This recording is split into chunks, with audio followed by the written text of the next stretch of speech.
Right, so the Tailwalk Micro Shore Jigging SSD range of rods is really quite a unique one. They're one of the many ranges actually of Japanese rods that initially I was reluctant to bring in. They're almost a little bit too niche, I thought, but luckily time's now moving on, and especially with the way that we now fish for bass, lots of guys kind of getting to the point where they want to fish lighter and lighter, especially now we've really opened up the fishing within our estuaries, and it's exactly where these sorts of rods are going to come good, I think. We've sold them for a couple of years in all honesty, and never really pushed them, which is, I regret always, but it's just time more than anything at that point. But now that we're here, now that we're doing what we're doing, they're a range that I really hope sees some light and sees a lot of customers having a look at them as serious light bass fishing options.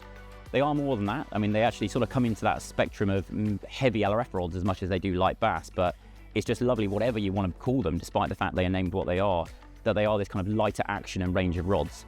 Action itself, they're not necessarily stiff, steely rods like we've become so accustomed to in many ranges, but that in itself is a great thing.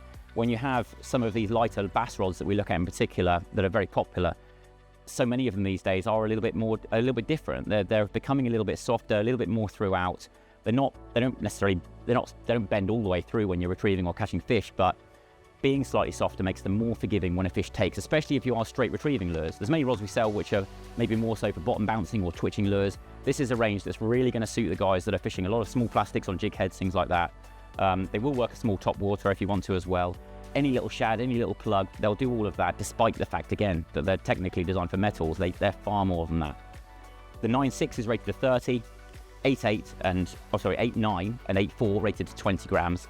This is the 8.4, probably my favorite in the range, naturally because it's the lightest and the shortest. It just feels so lovely. As a light bass rod, if you're fishing the estuaries a lot, honestly, give them a proper look. They also, before I go, they have a slightly longer grip than so many typical bass rods or even just light rods generally. Again, because they're actually designed for casting, they've given them this slightly longer grip than many, which a lot of guys are really going to like. And on a lighter rod like this, I really like it actually. I'm not averse at all to a shorter grip, but this is just a lovely rod to use and fish with.